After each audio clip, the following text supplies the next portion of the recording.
Azərbaycan və Ermənistan arasında sülh müqaviləsinin mətni tam hazır olsa da sərhəddə yenə güllə səsləri eşidilir. 3 gündən çoxdur bütün media manşetlərində Azərbaycan ordusunun mövqelərinin ateşə tutulması xəbərləri yer alır. Halbuki bir neçə gün əvvəl bunu müxtəlif dövlət başçılarının sülh mətni ilə bağlı alqışları əvəzləyirdi. Paralel olaraq qarşı tərəfin Hindistanın aldığı silahlar Azərbaycanla sərhədə yerləşdirilir. Həmçinin Ermənistan, Fransa, Hindistan və Yunanistan kimi ölkələrdən silahlandırılmasına rəğmən yeni pualar axtarışındadır. Bu azmış kimi İrəvanı açıq şəkildə dəstəkləyən Avropa İttifaqının sözdə müşahidəçi missiyası da fəaliyyətini ara vermədən davam etdirir. Həm də Azərbaycanın dəfələrlə etdiyi xəbərdarlıqlara rəğmən. İndiki məqamda proseslərin asan həllini bir kənara qoyub mürəkkəbliyi seçən Ermənistana yön göstərənsə elə onu himayə edənlərdir. Məqsədlər də daha çox onların havadarlarının qarşıda qoyulan müəyyən bir proseslərdir. Bunlar da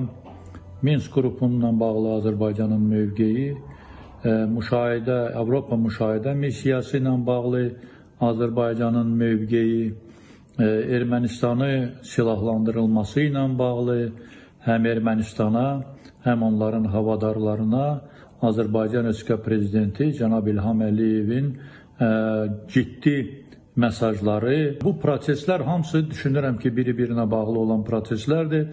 Digər bir tərəfdən erməni hərbiçisi şərti sərhəddə Azərbaycan tərəfi naməlum əşyalar ataraq provokasiya törədir.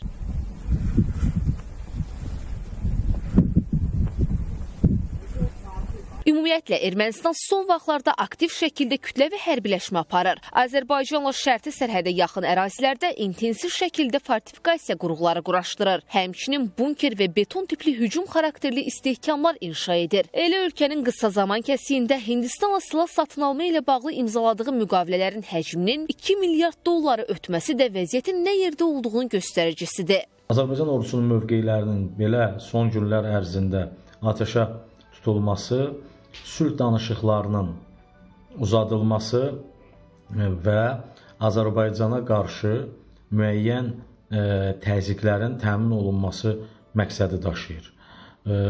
Çünki Avropa İttifaqının oradakı Ermənistandakı monitoring komissiyası da əlbəttə ki, Azərbaycan əleyhinə müəyyən fəaliyyət göstərir. Baş verən hadisələri Azərbaycanın təxribatları kimi təqdim etməyə çalışır. Gərginliyin artması fonunda Ermənistan Baş Nazirinin ofisi sərhəddəki atışmaları təhrif edən bəyanat yayıb. Həmçinin burada anti-Azərbaycan meyilli fikirlər də əksini tapıb. Digər bir tərəfdən Ermənistan nəşrləri də Bakını yalan məlumat yaymaqda ittiham edir. Azərbaycan Xarici İşlər Nazirliyi isə dərhal deyilənlər və əməli addımlar arasında ciddi təzadın olduğu Ermənistanın bu bəyanatını qətiyyətlə rədd edib. Çünki hazırda Azərbaycana üzü bəzək, içi boş açıqlamalar yox, münaqişənin həlli ilə bağlı əsaslı addımlar lazımdır.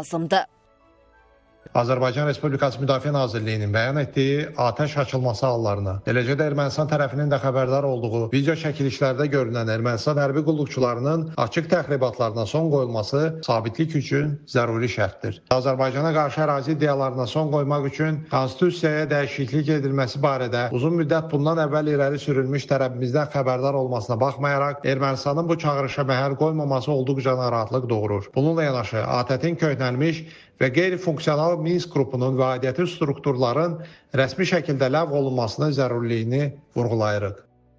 Fürsətdən istifadə edən bəzi məlumatsız şəxslər isə keçmiş zamana aid olan müharibə görüntülərini yeni kimi sosial şəbəkələrdə yayır. Elə aparılan araşdırmalarla Azərbaycan Silahlı Qüvvələrinə aid video materialları yayan şəxs istintaqa cəlb edilib. Bununla bağlı Dövlət Təhlükəsizlik Xidməti məlumat yayıb. Bu baxımdan da indiki dövrün həssaslığı nəzərə alınaraq dezinformasiya yaymamaq və yalnız rəsmi mənbələrə etibar etmək tövsiyə edilir.